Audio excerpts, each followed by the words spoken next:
Hello everyone, welcome in my YouTube channel. आज के video lecture में हम डिस्कस करेंगे एफटीआईआर के बारे में। एफटीआईआर की जो फुल फॉर्म होती है वो होती है फोरियर ट्रांसफॉर्म इंफ्रारेड स्पेक्ट्रोमीटर। आज हम इसके बारे में स्टडी करेंगे कि इसका इंस्ट्रूमेंटेशन किस तरीके का होता है, कैसे जो है इसके अंदर हम सैंपल को डिटेक्ट करते हैं। ठीक है, इन सब के बारे में पढ़ेंगे। तो अगर हम इसके इंस्ट्रूमेंटेशन की बात करें तो इसके अंदर जो मेन सोर्स यूज होता है वो होता है आईआर सोर्स का, जो हम यूज़ करते हैं यहाँ पे। सेकंड, हम इसके अंदर जो इम्पोर्टेंट कंपोनेंट होता है वो होता है इंटरफेरोमीटर। आईआर सोर्स क्या होता है? जो आईआर रेडिएशन प्रोड्यूस करेगा, ठीक है, वो क्या कहलाएगा? आईआर सोर्स कहलाता है। इंटरफेरोमीटर क्या होता है? इंटरफेरोमीटर एक तरह का मतलब एक चैम्बर होता है जिसके अंदर क्या होते हैं कि हमारे पास स्टेशनरी मिरर होता है, एक मूविंग मिरर होते हैं हमारे पास, बीम स्प्लिटर्स होते हैं।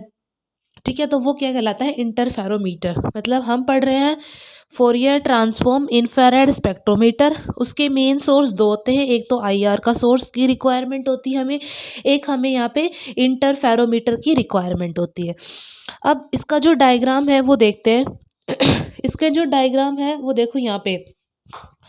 सबसे पहले हम क्या करना है, हमने यहाँ पे क्या लिया है, इस पोजीशन के ऊपर जो हमारा ये दिखाई दे रहा है ये है यहाँ पे आईआर सोर्स। आईआर सोर्स यानी ये तो क्या हो गया हमारा, यहाँ पे आईआर सोर्स हो गया।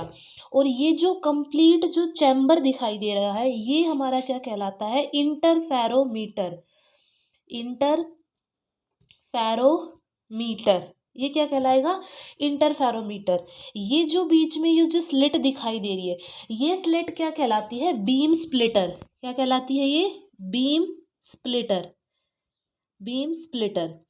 यहाँ पर एक हमने मिरर लगा रखा है और ये जो मिरर है ना ये स्टेशनरी मिरर है। Stationary mirror. Stationary mirror. एक मिरर हमने इस पोजीशन पे लगा रखा है। ये वाला जो मिरर होगा ये होगा हमारा मूविंग मिरर। मूविंग मिरर यानी कि ये क्या कर सकता है? मूव कर सकता है। तो ये इसका डायग्राम है। क्या था कि सबसे पहले हमने आईआर का सोर्स होता है, एक यहाँ पे बीम स्प्लिटर होता है, एक यहाँ पे स्टेशनरी मिरर होता है, एक यहाँ पे जो है मूविंग मिरर होता है, इंटरफेरोमीटर होता है। इसके थ्रू यहाँ पे मतलब ये इससे बाहर निकलेगा, सैंपल जो है उस पर हिट करेगा और उसके बाद डिटेक्टर उसे डिटेक्ट करेगा। अब कैसे ये सारी प्रोसेस होगी अब हम उसके बारे में स्टडी करेंगे। ठीक है, यानी कि अगर मैं बोल लूँ तो हम क्या करेंगे, इसकी वर्किंग के बारे में स्टडी करेंगे कि किस तरीके से जो है एफटीआईआर जो है वो वर्क करता है। तो देखो इसका जो वर्किंग प्रिंसिपल है ना वो बहुत ही इजी है। सबसे पहले क्या होगा यहाँ पे देखो जो आईआर सोर्स है, आईआर सोर्स क्या करेगा? आईआर सोर्स यहाँ पे क्या करेगा? आईआर रेडिएशन प्रोवाइड करेगा, आईआर रेडिएशन को प्रोड्यूस करेगा। वो आईआर रेडिएशन क्या प्रोड्यूस करेगा? वो आईआर रेडिएशन यहाँ पर किसके साथ स्ट्राइक करेंगी? जाके देखो ये आईआर सोर्स है, इस आईआर सोर्स ने क्या किया? रेडिएशन को जनरेट किया और उन रेडिएशन ने कहाँ पे इमिट करवाया? उसको इस बीम स्प्लिटर के ऊपर जाएंगी वो रेडिएशन। बीम स्प्लिटर नाम से पता लग रहा है, बीम स्प्लिटर यानी क्या करेगा? जो बीम को स्प्लिट करेगा। ठीक है, आईआर रेडिएशन से रेडिएशन आई, बीम स्प्लिटर के ऊपर गई, बीम स्प्लिटर ने क्या किया? उन रेडिएशन को इक्वल इंटेंसिटी के अंदर स्प्लिट आउट कर दिया। यानी कि जो रेडिएशन आईआर सोर्स से आई उन रेडिएशन को इक्वल सोर्स के अंदर क्या कर दिया? इमिट आउट कर दिया। उसने क्या किया? एक बीम को तो ट्रांसमिट कर दिया किसकी तरफ? स्टेशनरी मिरर की तरफ, और एक बीम को स्प्लिट कर दिया किसकी तरफ? मूविंग मिरर की तरफ। ठीक है, कर दिया इतना। उसके बाद देखो ये भी क्या है? दोनों मिरर ही है, तो मिरर क्या करेंगे? वापस से इस लाइट को रिफ्लेक्ट बैक करेंगे और वापस से ये लाइट रिफ्लेक्ट बैक होगी और कहाँ पर आ जाएगी? इस बीम स्प्लिटर पे दोबारा से कंबाइन हो जाएगी। ठीक है, यहाँ तक हमने क्या करा? सबसे पहले देखो एक बार फिर से बताती हूँ कि सबसे पहले आईआर रेडिएशन से रेडिएशन बाहर निकली, इस बीम स्प्लिटर के ऊपर स्ट्राइक हुई, इस बीम स्प्लिटर ने उस बीम को दो इक्वल इंटेंसिटी की बीम के अंदर स्प्लिट आउट कर दिया। एक को तो ट्रांसमिट कर दिया स्टेशनरी मिरर की तरफ और एक को रिफ्लेक्ट कर दिया मूविंग मिरर की तरफ। अब ये भी क्या है, दोनों मिरर है, तो ये क्या करेंगे, वापस से उस लाइट को रिफ्लेक्ट बैक करेंगे। तो उन्होंने क्या किया, वापस से उस लाइट को रिफ्लेक्ट बैक किया और वापस से दोनों लाइट किसके पास आ गई, बीम स्प्लिटर के पास आ गई। अब क्या होता है कि जब ये रेडिएशन वापस से बीम स्प्लिटर के पास आ जाती है तो यहाँ पे एक फिनोमिना काम करता है। यहाँ पे एक फिनोमिना यूज होता है, that is zero path difference. Zero path difference, zero path difference का फिनोमिना यहाँ पे आता है। जीरो पाथ डिफरेंस का मतलब क्या होगा कि जितनी लाइट इस पाथ में ट्रेवल हुई है उतनी ही लाइट इस पाथ में ट्रेवल हुई है, यानी कि इसके अंदर क्या है, कोई भी पाथ के अंदर डिफरेंस नहीं है। दैट्स वाई ये क्या कहलाता है, जीरो पाथ डिफरेंस। अगर आपको इसके वेल डिफाइंड नोट्स चाहिए तो आप नीचे जाके मेरे डिस्क्रिप्शन बॉक्स में लिंक है, वहाँ पर जाके आप इसके नोट्स प्रॉपर तरीके से है, आप वहाँ से इसको कर सकते हैं। तो अब देखो, अब यहाँ पे जो क्या है, जीरो पाथ डिफरेंस है। जब जीरो पाथ डिफरेंस होता है ना, तब वहां पर एक फिनोमिना वर्क करता है। वो फिनोमिना क्या होता है, constructive interference. Constructive interference constructive interference का फिनोमिना यहाँ पे टेक प्लेस करता है। अब कंस्ट्रक्टिव इंटरफेरेंस का फिनोमिना टेक प्लेस करेगा तो अब ये होता क्या है, हमें ये पता होना चाहिए, ठीक है। लेकिन इससे पहले एक बार फिर से देखो, क्योंकि मैं बार बार आपको रिवाइज इसलिए करवाती हूँ ताकि आपका पीछे का याद होता चले आपके साथ के साथ, ठीक है। आईआर रेडिएशन से रेडिएशन निकली, बीम स्प्लिटर ने दो में स्प्लिट किया, एक को ट्रांसमिट कर दिया स्टेशनरी मिरर की तरफ, एक को रिफ्लेक्ट कर दिया मूविंग मिरर की तरफ। अब ये दोनों भी मिरर हैं तो ये वापस से उस लाइट को रिफ्लेक्ट बैक करेंगे, वो वापस से आके बीम स्प्लिटर पे कंबाइन होगी। तो जब वो यहाँ पे कंबाइन होती है तो यहाँ का जो पाथ डिफरेंस होता है वो ज़ीरो हो जाता है, जीरो पाथ डिफरेंस होता है। और जब जीरो पाथ डिफरेंस होता है उस फेज को हम बोलते हैं कंस्ट्रक्टिव इंटरफेरेंस। कितना हो गया, अब इस पाथ देखो, जब ये यहाँ पे जब कंस्ट्रक्टिव इंटरफेरेंस बनता है तो उस केस के अंदर इसकी जो इंटेंसिटी होती है ना, इंटेंसिटी जो होती है इस बीम की वो बहुत ज़्यादा हाई होती है। Intensity of beam is high, वो इंटेंसिटी जो होती है बीम की वो हाई होती है। अब क्वेश्चन ये अराइज होता है कि कंस्ट्रक्टिव इंटरफेरेंस का मतलब क्या होता है यहाँ पे। तो देखो, यहाँ पे मैंने कंसिडर कर लिया कि जो स्टेशनरी फेज की तरफ जो लाइट गई है उसने जो डिस्टेंस ट्रेवल किया है वो होता है ये, ठीक है, ये मान लिया मैंने। और जो मूविंग मिरर की तरफ जो लाइट गई है उसको मैंने थोड़ा डिस्क्रीट पाथ में इस तरीके से कंसिडर कर लिया, ठीक है। मैं आपको बता रही हूँ कंस्ट्रक्टिव इंटरफेरेंस क्या होता है। इसके अंदर जो इंटेंसिटी होती है बीम की वो ज़्यादा होती है, तो क्यों होती है उसके बारे में। तो जब स्टेशनरी फेज की तरफ लाइट गई तो मैंने ये वाला स्पेक्ट्रा कंसिडर किया, मूविंग मिरर की तरफ आई तो मैंने ये किया। अब मिरर थे, उन्होंने क्या किया, वापस से रिफ्लेक्ट बैक किया। रिफ्लेक्ट बैक करने से क्या हुआ कि वो दोनों जाके इस वाली स्लिट के ऊपर कंबाइन हो गई, यानी कि ये दोनों क्या हो जाएंगी, कंबाइन हो जाएंगी। तो अगर मैं इनको कंबाइन करके लिखूं, ये तो हमारी थी स्टेशनरी फेज वाली, जो स्टेशनरी मिरर की तरफ जो थी वो। इसके साथ साथ ये कौन सी हो गई हमारी, जो मूविंग मिरर की तरफ थी, यानी कि इसकी वजह से जो यहाँ पर स्पेक्ट्रा हमें मिले उसकी जो इंटेंसिटी है ना वो हमें बहुत ही ज़्यादा हाई इंटेंसिटी मिलेगी इस तरीके से, ठीक है। तो ये जो फिनोमिना हो गया ये पूरा हो गया कंस्ट्रक्टिव इंटरफेरेंस का, कि कंस्ट्रक्टिव इंटरफेरेंस के अंदर क्या होता है कि हमें बहुत ही हाई इंटेंसिटी की यहाँ पे बीम मिलती है। अब देखो क्या होगा, इस पॉइंट पे हमें बहुत ही हाई इंटेंसिटी की बीम प्रोड्यूस हो गई। अब ये क्या करेंगी, दैट्स वाई बहुत ही हाई इंटेंसिटी होने की वजह से ये इस इंटरफेरोमीटर से कहाँ चली जाएंगी, बाहर चली जाएंगी। इस इंटरफेरोमीटर से कहाँ चली जाएंगी, बाहर चली जाएंगी। बाहर क्या है, हमारे सैंपल रखा है। जैसे ये हाई इंटेंसिटी की लाइट हमारे सैंपल से टकराएंगी तो सैंपल के अंदर जो मॉलिक्यूल्स होंगे या जो भी कुछ होगा हमारे सैंपल के अंदर, अगर उसकी एनर्जी इस वाली इनसे इस वाली रेडिएशन की एनर्जी के बराबर है तो वो उसको एब्जॉर्ब कर लेगा, ठीक है। और अगर इक्वल नहीं है तो वो क्या करेगा, उसको डिटेक्टर के पास भेज देगा कि जब हमारी लाइट की इंटेंसिटी इस पोजीशन पे बहुत ज़्यादा हाई हो जाती है तो वो इंटरफेरोमीटर से बाहर निकलती है, बाहर निकल के वो सैंपल से स्ट्राइक करती है। अगर सैंपल के जो पार्टिकल्स हैं उनकी एनर्जी जो है अगर वो इस एनर्जी के बराबर है, उनसे मैच करती है, तो वो एब्जॉर्ब हो जाएगी। तो वो यहाँ से क्या हो जाएगी, एब्जॉर्ब हो जाएगी, एब्जॉर्ब। और जो एब्जॉर्ब होगी तो यहाँ पे क्या होंगे, वाइब्रेशंस होंगे। अगर वो लाइट एब्जॉर्ब हुई तो वहाँ से वाइब्रेशन होंगे और वाइब्रेशंस की वजह से वो स्ट्रेचिंग और बेंडिंग की कंडीशन यहाँ पे अराइज हो जाएंगी, स्ट्रेचिंग बेंडिंग की कंडीशंस। अगर यहाँ पे मान लो कि सैंपल जो है वो एब्जॉर्ब हो गया, मतलब कुछ जो रेडिएशन थी वो एब्जॉर्ब हो गई, तो यहाँ पे वाइब्रेशंस हुए, स्ट्रेचिंग बेंडिंग की वाइब्रेशंस हुई। अगर वो मॉलिक्यूल की एनर्जी इस रेडिएशन की एनर्जी के बराबर नहीं है तो वो एब्जॉर्ब नहीं होगी, डिटेक्टर है उसे क्या कर लेगा, डिटेक्ट कर लेगा। ये तो हो गई इसकी बात। फिर देखो हमने यहाँ पे मूविंग मिरर यूज़ किया, लेकिन अभी तक हमने मूविंग मिरर की कोई बात नहीं की कि मूविंग मिरर को हमने मतलब उसको मूव नहीं करवाया।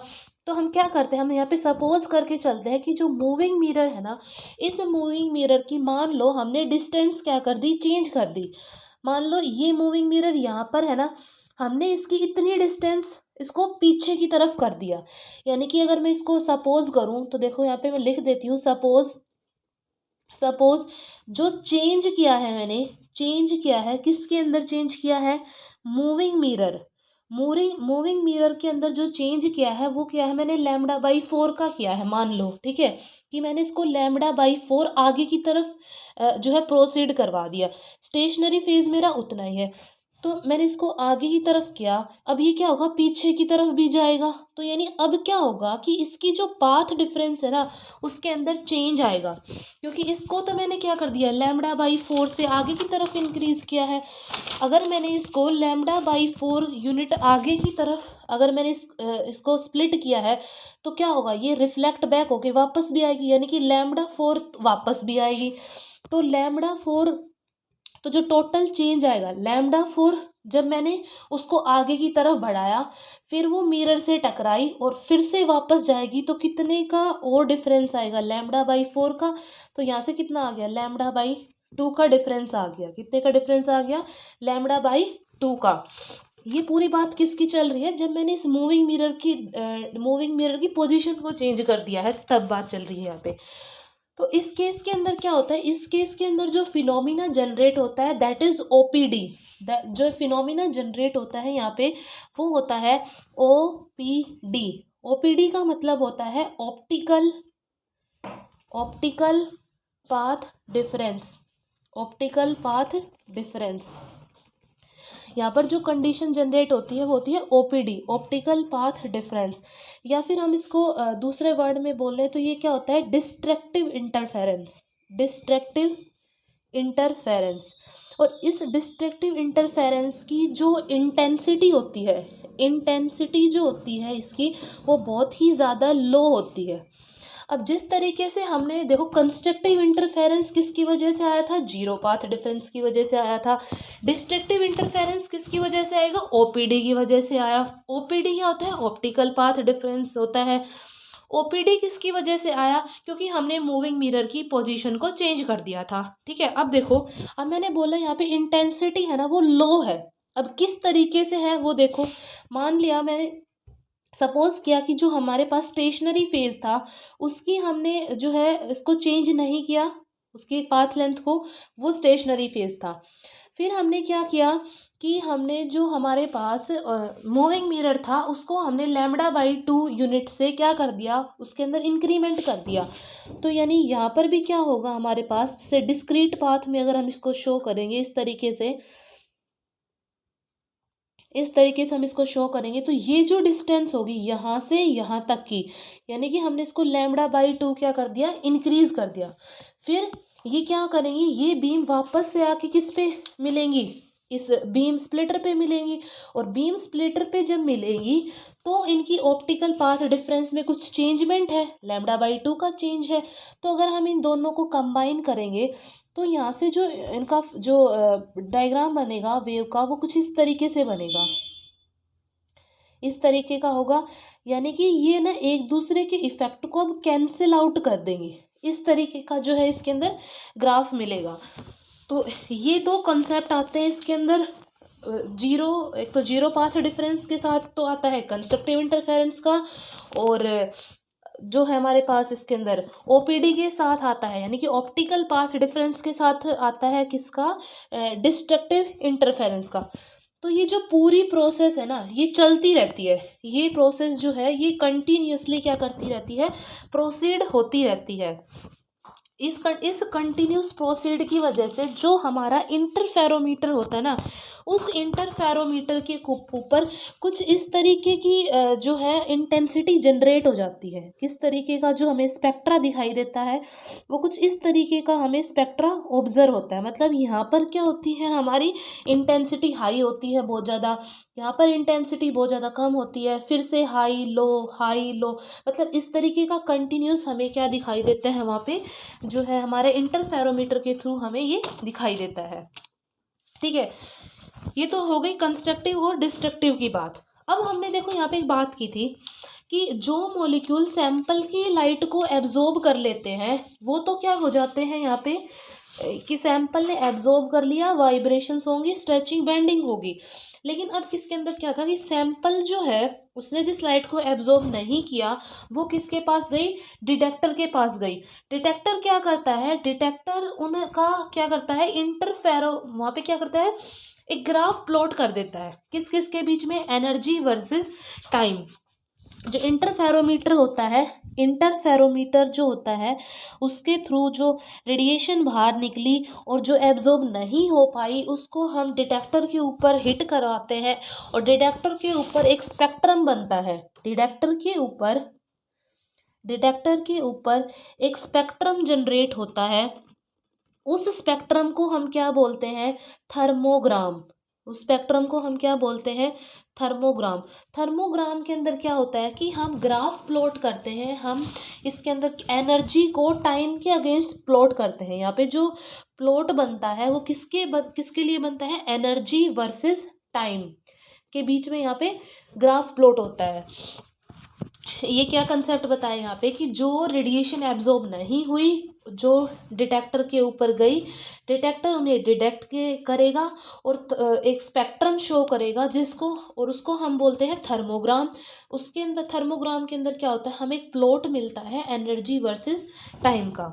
अब क्या करते हैं हम इस इंटरफेरोग्राम के ऊपर, ये जो हमारा इंटरफेरोग्राम आया है ना, ये थर्मोग्राम नहीं, यहाँ पे इंटरफेरोग्राम है, इंटरफेरोग्राम। अब यहाँ पे देखो जो इंटरफेरोग्राम जो आया है ना, इस इंटरफेरोग्राम पे हम क्या करते हैं, एक मैथमेटिकल ऑपरेशन लगाते हैं। जो मैथमेटिकल ऑपरेशन हम इसके ऊपर अप्लाई करते हैं वो होता है फोरियर ट्रांसफॉर्म इक्वेशन। यहाँ पे क्या करते हैं हम, फोरियर ट्रांसफॉर्म इक्वेशन का यूज़ करते हैं, जो क्या होती है, AR is equal to epsilon X के exponentially -2πIRK divide by n। इस इक्वेशन का हम यहाँ पे क्या करते हैं, फोरियर ट्रांसफॉर्म इक्वेशन का यूज़ करते हैं, और इसकी हेल्प से हम क्या बताते हैं, रिलेशन बताते हैं वेव फ्रीक्वेंसी के अंदर और इंटेंसिटी के अंदर। किसके अंदर बताते हैं, वेव फ्रीक्वेंसी के अंदर और इंटेंसिटी के अंदर। और इसको प्लॉट करना ना ज़्यादा आसान होता है as compare to energy versus time. ठीक है, तो दैट्स वाई इसलिए हमने इसको यूज़ किया, इस वाले इक्वेशन का यूज इसलिए हुआ ताकि इसका जो स्पेक्ट्रम है वो आसानी से किया जा सके। तब जाके हमें जो है यहाँ पे जो वेव्स होंगे ना वो इस तरीके से हमें जो है पूरा अपना वो जो है वेव का नेचर वहाँ से मिल जाएगा। अब यहाँ पे क्या आती है, एडवांटेज आती है कि क्या क्या एडवांटेजेस होंगी FTIR की। तो अगर मैं पहली एडवांटेज की बात करूं तो ये हमें ना बेटर स्पेक्ट्रम देता है, गुड स्पेक्ट्रम प्रोवाइड करवाता है। ठीक है, क्या प्रोवाइड करवाता है? गुड स्पेक्ट्रम, क्योंकि इसका जो स्पेक्ट्रा होता है वो 30 सेकेंड्स के अंदर ही क्या हो जाता है, 30 सेकेंड्स के अंदर ही हमें जो है इसका स्पेक्ट्रा मिल जाता है जब हम रेजोल्यूशन करवाते हैं किसी 4 सेंटीमीटर इनवर्स के मॉलिक्यूल को। जैसे ठीक है, तो इसके अंदर क्या होगा कि ये एक बेटर स्पेक्ट्रम है because spectra are recorded in 30 second, क्योंकि स्पेक्ट्रा 30 सेकेंड के अंदर रिकॉर्ड हो रहा है at a resolution of 4 centimetre inverse. Second जो एडवांटेज होती है वो ये होती है कि इसके अंदर जो हाई रेजोल्यूशन होता है, हाई जो रेजोल्यूशन होता है वो बहुत ही ईजी होता है इसके अंदर। थर्ड होगी कि ये सॉलिड पॉलीमेरिक, थर्ड जो एप्लीकेशन इसकी जो एडवांटेज होगी वो क्या होगी कि ये क्या करता है, it predict solid polymeric sample, solid polymeric sample, solid polymeric sample को क्या करता है, प्रिडिक्ट करता है। इट इज, और जो फोर्थ एप्लीकेशन है ये स्मॉल सैंपल को, स्मॉल सैंपल की एग्जामिनेशन के अंदर भी हेल्प करता है, स्मॉल सैंपल की एग्जामिनेशन के अंदर भी क्या करेगा, हेल्प करेगा। फिफ्थ जो पॉइंट होगा इसका वो होगा रिस्पॉन्स टाइम जो होता है इसका बहुत ज़्यादा होता है, मतलब जल्दी से हमें क्या कर देता है, ये जो हमें रिक्वायरमेंट होता है उसके बारे में बता देता है। Response time is more rapid in FTIR। सो ये पूरा था FTIR के बारे में, उसका इंस्ट्रूमेंटेशन कैसा था, उसके अंदर किस किस तरीके के फिनोमिनाज वर्क कर रहे थे, सब कुछ। सो एक बार ना मैं आपको दोबारा से रिकैप दे देती हूँ छोटा सा कि क्या क्या हमने इसके अंदर स्टडी किया है। देखो सबसे पहले क्या हुआ, IR सोर्स से रेडिएशन बाहर गई, बीम स्प्लिटर पे गिरी, इसने दो इक्वल इंटेंसिटी के अंदर उनको स्प्लिट किया, इक्वल इंटेंसिटी के अंदर इन दोनों को स्प्लिट किया, एक को रिफ्लेक्ट, एक को तो ट्रांसमिट कर दिया स्टेशनरी मिरर की तरफ, एक को ट्रांसमिट कर दिया मूविंग मिरर की तरफ। ठीक है, ये दोनों भी मिरर हैं, वापस से उस लाइट को रिफ्लेक्ट बैक करेंगे, ये लाइट आके बीम स्प्लिटर पे वापस से कंबाइन हो जाती है। यहाँ पर एक फिनोमिना आता है वो कहलाता है zero path difference. Zero path difference का जो फिनोमिना होता है दैट इज कंस्ट्रक्टिव इंटरफेरेंस का फिनोमिना होता है, जहाँ पे इंटेंसिटी बहुत ज़्यादा हाई होती है, यानी कि जो ये रेडिएशन वापस आके यहाँ पे कंबाइन करेंगी इनकी इंटेंसिटी बहुत ज़्यादा हाई होती है। फिर हाई कैसे होती है उसके लिए हमने एक ग्राफ देखा कि ये हमने स्टेशनरी के लिए लिया, ये हमने मूविंग मिरर के लिए लिया, दोनों वापस से जब इस पोजीशन पे आए तो कंबाइन हो गए, तो हमने इनको कंबाइन कर दिया, तो यहाँ पे हमें हाई इंटेंसिटी की बीम मिली। इतना कंप्लीट हुआ। फिर हमने क्या कर लिया कि हमने इसके अंदर मान लिया कि अभी तक हम, अब देखो जो यहाँ पे हाई बीम की रेडिएशन, यहाँ पे ये हाई एनर्जी की इंटेंसिटी की बीम आ गई, अब ये हाई, इनकी इंटेंसिटी हाई होने की वजह से ये क्या हो गई, इस इंटरफेरोमीटर से बाहर निकल गई। इंटरफेरोमीटर से बाहर क्या है, सैंपल, ये क्या हुई, ये सैंपल के ऊपर स्ट्राइक हुई। जैसे ही सैंपल के ऊपर स्ट्राइक हुई तो जो मॉलिक्यूल इसकी एनर्जी के इक्वल थे उन्होंने तो क्या कर लिया, इसको एब्जॉर्ब कर लिया। एब्जॉर्ब करने से वहाँ पे वाइब्रेशंस हुई, वाइब्रेशंस के कारण वहाँ पे स्ट्रेचिंग या बेंडिंग की कंडीशन अराइज हुई। ठीक है, और जो नहीं हुई वो किसके पास चली गई, डिटेक्टर के पास चली गई। डिटेक्टर ने क्या किया, उनको डिटेक्ट कर लिया। अब उससे पहले ना एक वहाँ पे फिनोमिना हमने मूविंग मिरर का देखा कि मूविंग मिरर हमने यूज़ किया, तो हम उसको मूव करवा के देखे, तो हमने इसको मान लिया, हमने इसकी थोड़ी पोजीशन चेंज की, उसको हमने मान लिया λ/4, तो λ/4 हमने इसको आगे की तरफ खींचा है, तो λ/4 ये पीछे की तरफ भी जाएगा, यानी कि जो ओवरऑल चेंज आएगा मूविंग मिरर की तरफ वो कितने का आ रहा है, यहाँ पे λ/2 का आ रहा है। जैसे हमने यहाँ पे दिखाया था λ/2 का आ रहा था, यानी यहाँ पर जो फिनोमिना वर्क करता है that is OPD, optical path difference, जो एक डिस्ट्रक्टिव फिनोमिना होता है, इसकी इंटेंसिटी बहुत ज़्यादा लो होती है। लो किस लिए होती है, λ/2 इंक्रीज होता है, आपस में एक दूसरे के इफेक्ट को क्या कर देगा, कैंसिल आउट कर देगा। तो ये यहाँ पे फिनोमेन था डिस्ट्रक्टिव इंटरफेरेंस का। फिर हमने देखा कि जो इंटरफेरोग्राम है वो हमें कुछ इस तरीके की कंटिन्यूस जो है वेव दे रहा था, यहाँ पे इंटेंसिटी मैक्सिमम, यहाँ मिनिमम, मैक्सिमम, मिनिमम, इस तरीके की। अब जो लाइट डिटेक्टर ने डिटेक्ट नहीं करी, और जो लाइट सैंपल ने एब्जॉर्ब नहीं करी वो डिटेक्टर के पास चली गई थी, तो डिटेक्टर क्या करेगा, उसका स्पेक्ट्रम जनरेट करेगा, और स्पेक्ट्रम जिस पे जनरेट करेगा वो क्या कहलाएगा, वो क्या कहलाता है, इंटरफेरोग्राम। क्या कहलाता है? इंटरफेरोग्राम। इंटरफेरोग्राम के अंदर क्या करते हैं, हम प्लॉट करते हैं एनर्जी को टाइम के रिस्पेक्ट में, लेकिन इसको प्लॉट करना थोड़ा मुश्किल होता है।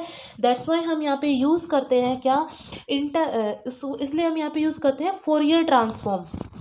क्या यूज़ करते हैं हम यहाँ पे? Fourier transform equation. तो ये हमारी फोरियर ट्रांसफॉर्म इक्वेशन थी। इसकी हेल्प से हम क्या कर सकते हैं, वेव फ्रीक्वेंसी और इंटेंसिटी के बीच में ग्राफ प्लॉट कर सकते हैं। ठीक है, उसके बाद एडवांटेजेस थी FTIR की। एडवांटेजेस क्या क्या थी कि ये जो है इसका जो स्पेक्ट्रम होता है वो अच्छा होता है, क्योंकि रिकॉर्ड टाइम कम होता है, रिजोल्यूशन 4 सेंटीमीटर पे ही हमें रिकॉर्ड करके दे देता है, हाई रिजोल्यूशन होता है FTNMR के अंदर। It is also use to predict solid polymeric sample के अंदर हेल्प करता है, स्मॉल सैंपल्स के एग्जामिनेशन के अंदर हेल्प करता है, रिस्पॉन्स टाइम बहुत ज़्यादा फास्ट होता है। ठीक है, तो this is overall about FTIR। इसके जो PDF है, इसके नोट्स जो है वो आपको नीचे डिस्क्रिप्शन बॉक्स में मिल जाएंगे। सो आज के वीडियो लेक्चर में बस इतना ही। Thank you.